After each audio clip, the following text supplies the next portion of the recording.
প্রতিযোগিতা হবে সেটা পজিটিভ প্রতিযোগিতা হতে পারে।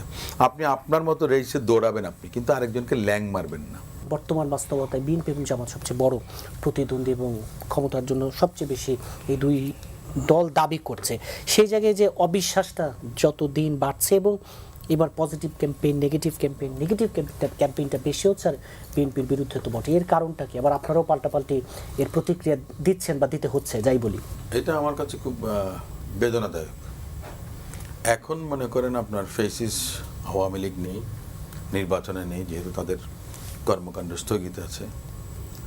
রাজনৈতিক সংস্কৃতির মানে টোটালটা, যখন আওয়ামী লীগও ছিল তখনও কিন্তু আমি বারংবার বলেছিলাম যে রাজনৈতিক সংস্কৃতিতে যে একটা পরিবর্তন আসা উচিত। পরমত সহিষ্ণুতা, একজনের প্রতি আরেকজনের যে আস্থা বা শ্রদ্ধাবোধ, যেটা সহনশীলতা, রাজনীতিবিদ হিসেবে একজন রাজনীতিবিদ আরেকজনকে যে সম্মান করার বিষয়টা, আমরা সেই জায়গাটা উত্তরণ ঘটাতে পারিনি জুলাই আগস্টের পরেও।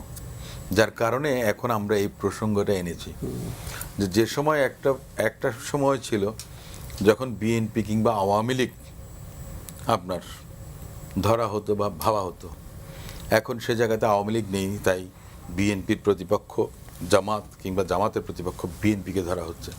তো তাহলে কি হলো যে এই যে আমরা আজকে আলোচনাটা, আপনি যে প্রসঙ্গটার অবতারণা করলেন যে একজন আরেকজনের বিরুদ্ধে কথা বলছেন, তার মানে আমরা যে তিমির সে তিমিরেই রয়ে গেলাম। এটা খুব দুর্ভাগ্যজনক।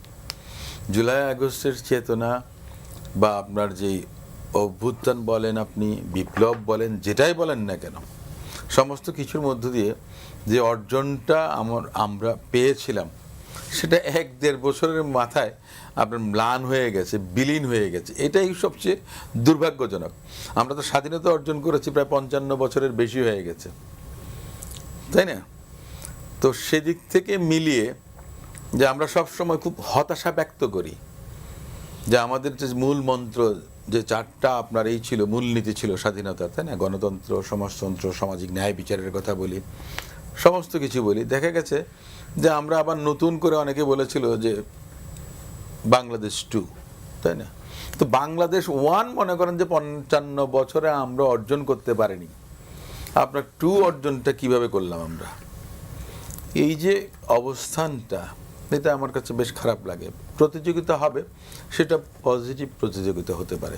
আপনি আপনার মতো রেসে দৌড়াবেন আপনি, কিন্তু আরেকজনকে ল্যাং মারবেন না। এখন দেখা যাচ্ছে যে সে ধরনের একটা পরিবেশ পরিস্থিতি তৈরি হয়েছে। বাট আমি মানে সহজ সরল দৃষ্টিভঙ্গি যেটা আমি দেখেছি, যে বাংলাদেশ জামায়াতে ইসলামী আপনার বেশ কিছু ক্ষেত্রে বিএনপিকে আক্রমণ করে দীর্ঘদিন থেকে আপনার মনে করেন যে মেলাইন করার চেষ্টা করছে বিভিন্ন বিষয়ে বিভিন্নভাবে। তো সেদিক থেকে আজকে আমি দেখেছি আমাদের দলের চেয়ারম্যান জনাব তারেক রহমান সাহেব, তিনি বলেছেন যে অন্যরা কে কি বলল আমার সেটা দেখার দরকার নেই, আমি জনগণের জন্য কি করব, আমি জনগণকে কি কমিটমেন্ট করব এবং সেটা বাস্তবায়নটা আমি কিভাবে করতে পারবো, ওটাই কিন্তু আপনার বিচার্য বিষয়। তো সেদিক থেকে এগিয়ে যাওয়া, আমি মনে করি যার যার নিজেদের এজেন্ডা নিয়ে, এবং পাবলিক যেটা অ্যাকসেপ্ট করবে, পাবলিক তাদের পক্ষে মনে করেন যে তাদের নিঃসন্দেহে তাদের মতামতটা তারা তাদের পক্ষেই আনবেন। এটাই হওয়া উচিত। গণতন্ত্রের সৌন্দর্যটা এই জায়গাতেই।